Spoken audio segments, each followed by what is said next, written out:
Welcome back جی، ایک بار پھر آزادی ٹرانسمیشن میں آپ کو خوش آمدید کہتے ہیں۔ دل سے نکلے گی نہ مر کر بھی وطن کی الفت، میری مٹی سے بھی خوشبوئے وفا آئے گی۔ ہم امید کرتے ہیں کہ ہمارے ملک کا ہر بچہ، ہر شخص، ہر فرد جو ہے وہ وفا کا خوگر ہوگا اور آنے والے وقت میں جو ہے اپنے معاشرے اور اپنے ملک و قوم کے لیے جو ہے وہ ایک بہتر شہری ہونے کا ثبوت دے گا۔ شیخ محترم، آگے بڑھتے ہیں اور اب کچھ بات کر لیتے ہیں کاؤنسلنگ کی، امپروومنٹس کی، سجیشنز کی۔ قوم کی تعمیر میں جو اپنا حصہ ڈالنے کے لیے جو خواہش مند نوجوان اسکالرز ہیں، ان کو آپ کا کیا مشورہ ہے جی؟ دیکھیں جی، سب سے پہلے تو میں ان کو یہی کہوں گا کہ اللہ تعالیٰ کا شکر ادا کریں کہ اللہ تعالیٰ نے اس پرفتن دور میں ان کو یہ پاکیزہ فکر دی ہے کہ وہ ملک کے لیے، ملت کے لیے اور پاکستانیوں کو ایک قوم بنانے کے لیے ایک جذبہ رکھتے ہیں، شوق رکھتے ہیں۔ اللہ کا بہت زیادہ شکر ادا کریں، بڑا پاکیزہ جذبہ ہے۔ تو اس میں جو سب سے پہلی بات ہے، 3 باتیں میں کیے دیتا ہوں۔ سب سے پہلی بات تو یہ ہے کہ یہ کوئی آسان کام نہیں ہے، یہ بڑا کٹھن مرحلہ ہے۔ جو مسلح لوگ ہوتے ہیں، فرد کو سنوارنا بڑا مشکل کام ہے، گھر کی اصلاح کا سوچنا بڑا مشکل ہے، تو پوری قوم کے لیے فکر مند ہونا، پھر قدم اٹھانا، تو یہ بڑا کٹھن مرحلہ ہے۔ سب سے پہلی نصیحت یہ کروں گا کہ تحمل اور وسعت سے کام لیں۔ اگر ان میں برداشت نہ رہی، تحمل نہ رہا، تحمل کا معنی ہے لوگوں کی باتیں اٹھا لیں، گلے شکوے اٹھا لیں، ظاہر وہ زبان کھولیں گے اور ڈسہارٹ کرنے کی کوشش کریں گے۔ تو سب سے پہلی بات یہ ہے کہ صبر اور تحمل اور وسعت سے کام لیں۔ اور دوسری میں ان کی خدمت میں گزارش یہ کروں گا کہ جو اسلام اور وطن دشمن سرگرمیاں ہیں، ان پہ بڑی گہری نظر رکھیں۔ بینگ اے انڈیویجول، ہر فرد کو چاہیے، یعنی خاص کر جو قوم کی اصلاح کے لیے کچھ کرنا چاہتے ہیں، جو ایک ہمیں مثالی قوم بنانے میں نوجوان اپنی محنت کو لگانا چاہتے ہیں، وہ اسلام دشمن اور وطن دشمن جو مخالف طاقتیں ہیں نا جی، بڑی گہری نظر بھی رکھیں اور پھر ان کی جو وہ گہری سازشیں ہیں، ان سے بچاؤ کی تدابیر کیا ہیں، وہ تدابیر بھی اپنی نسل کو دیں، نامینیٹ کریں کہ یہ پرابلم ہے اور یہ ان کی دشمنیاں ہیں اور یہ ان کا حل ہے، یہ ان چیزوں کی تدابیر ہیں۔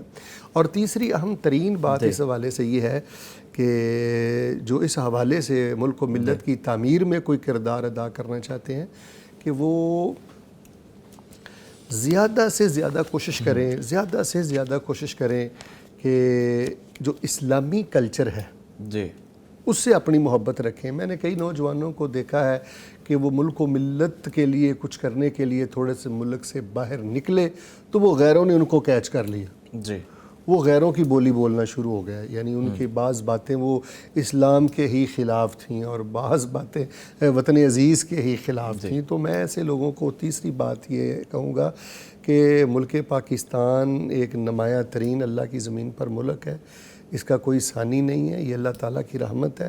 تو آپ کوشش یہ کریں کہ اپنے کلچر سے محبت کریں، اپنی ثقافت سے محبت کریں، جو غیروں کی تہذیب اور کلچر ہے اس سے متاثر نہ ہو۔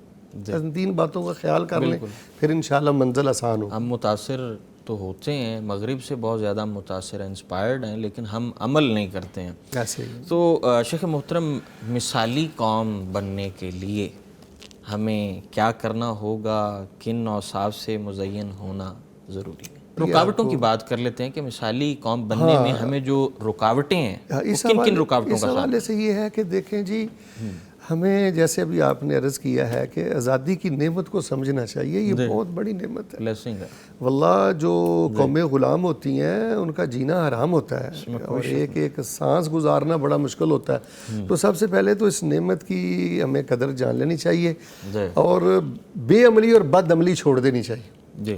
جب اللہ نے ہمیں آزاد کر دیا نا، خیر دے دی ہے آزادی والی، تو ہمیں بے عملی اور بد عملی کو چھوڑ دینا چاہیے. اور ایک اچھی قوم بننے کے لیے کم از کم 3 چیزوں کا چھوڑنا تو بہت ضروری ہے. جی، یہ 3 چیزیں ہمیں قوم بنانے میں بہت بڑی رکاوٹ ہیں. سب سے پہلی بات وہ ہے تعصب اور حزبیت اور انتہا پسندی. جی، آپ کا جس بھی مسلک سے، مشرب سے، تنظیم سے جو بھی تعلق ہے، آپ اپنی وفاداری کے معاملے کریں، لیکن اب دوسرے کو بھی پاکستانی سمجھیں، پاکستانی ہونے کے حقوق دیں، دوسرے کو بھی انسان سمجھیں. گرامی قدر یاد رکھیے گا، جن قوموں میں تعصب ہوتا ہے، انتہا پسندی ہوتی ہے، شدت ہوتی ہے، حزبیت ہوتی ہے، اپنے علاوہ وہ کسی دوسرے کو دیکھنا پسند نہیں کرتے، وہ قومیں کبھی ترقی نہیں پا سکتی، وہ کبھی مثالی قوم نہیں بن سکتی. رسول رحمت علیہ السلام کی آپ سیرت کا مطالعہ کریں، کبھی کبھار انسان ہونے کے ناطے جب نئے قبائل مسلمان ہوتے تھے تو ان میں اگر کوئی تعصب کا معاملہ ہوتا تھا، آپ بڑی شدت سے تعاقب کرتے تھے، حوصلہ شکنی کرتے تھے، اور آپ یہاں تک کہہ دیتے تھے ابھی آپ لوگوں میں یہ جاہلیت کے جراثیم اور معاملے ختم نہیں ہوئے. تو میں یہ سمجھتا ہوں کہ ہمارے اتفاق میں، ہمارے اتحاد میں اور ایک مثالی انسان اور ایک مثالی قوم بننے میں سب سے بڑی رکاوٹ یہ حزبیت ہے اور حد درجہ تعصب اور انتہا پسندی ہے. یہ ہمیں چھوڑنا ہوگی. اور دوسری بات یہ ہے کہ دیکھیں، قوموں میں، وطن میں اور ملت میں خرابی کی وجہ یہ بھی بنتی ہے کہ جب ہم نہ بلا تحقیق سنی سنائی بات کو پھیلا دیتے ہیں. جی، ایسا ہی ہے. یعنی تحقیق کر لینی دیکھیں، ہم چاہیے. مسلمان ہیں اور ہمارا یہ ایمان ہے کہ اللہ ہمیں سنتا ہے، دیکھتا ہے، سارے معاملے ہمارے لکھے جا رہے ہیں، تو ہمیں تحقیق کا دامن نہیں چھوڑنا چاہیے. جی، مثالی قوم بننے میں ایک سب سے بڑی رکاوٹ یہ ہے کہ جب ہم سنی سنائی افواہوں کو پھیلاتے ہیں تو اس سے معاشرے کا سکون برباد ہوتا ہے، غلط فہمیاں پھیلتی ہیں اور قتل و غارت کا بازار گرم ہوتا ہے. یعنی ہزاروں قتل اس لیے ہو جاتے ہیں کہ یہ بات اس نے کہی ہے، تحقیق نہیں کی گئی ہوتی کہ وہ بات ہوئی بھی ہے یا نہیں، یا وہ کس تناظر میں ہوئی ہے. جی، تو غالباً سورہ حجرات میں اللہ تبارک و تعالیٰ نے ایمان والوں کو خاص کر یہ مخاطب کر کے بات کہی ہے کہ اگر آپ اپنے معاشرے میں حسن چاہتے ہیں، سکون چاہتے ہیں، تو کوئی بھی بات آگے کرنے سے پہلے آپ اس کی تحقیق ضرور کیا کریں. جی، شیخ محترم. اور اس حوالے سے بڑی معذرت کے ساتھ، یعنی جو سب سے بڑی رکاوٹ ہے، تیسری بات وہ یہ ہے کہ دیکھیں جی، اشتعال انگیزی سے بچیں. جی، ہم کبھی اچھی قوم اور مثالی قوم نہیں بن سکتے جب تلک ہم اشتعال انگیزی سے نہیں بائی دیں. خدا را کبھی ایسا بیان نہ کریں، کبھی ایسا اخبار میں بیان نہ دیں،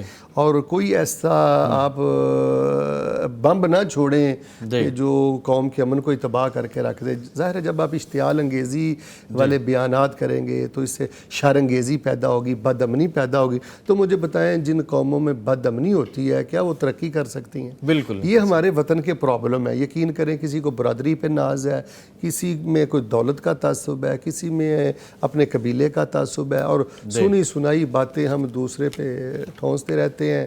اور بلکہ میں تو اب تو حیران ہو گیا ہوں کہ یہ بھی ایک زوال ہے کہ ایک بھائی نے بات کی ہے یا کسی تنظیم نے بات کی ہے، وہ جس تناظر میں جو بات کی ہے اس کا وہی معنی و مفہوم ہمیں لینا چاہیے. جی بالکل وہی لینا چاہیے. اپنی طرف سے ایک نیا مفہوم گھڑ کے اس کے ماتھے پہ مل دینا اور اس کے ذمے میں ڈال دینا، تو یہ تو میں نہیں سمجھتا کہ انسانوں والے کام ہیں. چاہے جا کے کوئی مسلمان ایسی حرکت کرے. تو اشتعال انگیزی سے بچنا بہت ضروری ہے. جی آپ اپنے اپنے فرقے کے ساتھ بھائی چمٹے رہیں.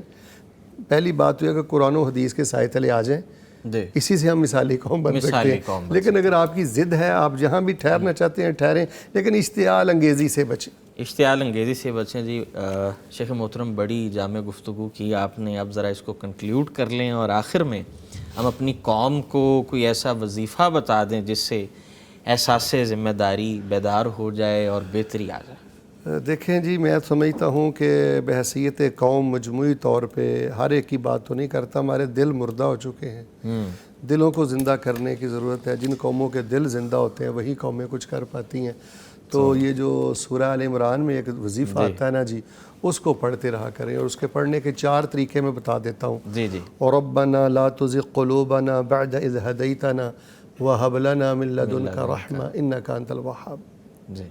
اے اللہ تعالیٰ، ہدایت دینے کے بعد، آزادی دینے کے بعد، اتنی نعمتیں رحمتیں دینے کے بعد اللہ ہمارے دل ٹیڑھے نہ کرنا.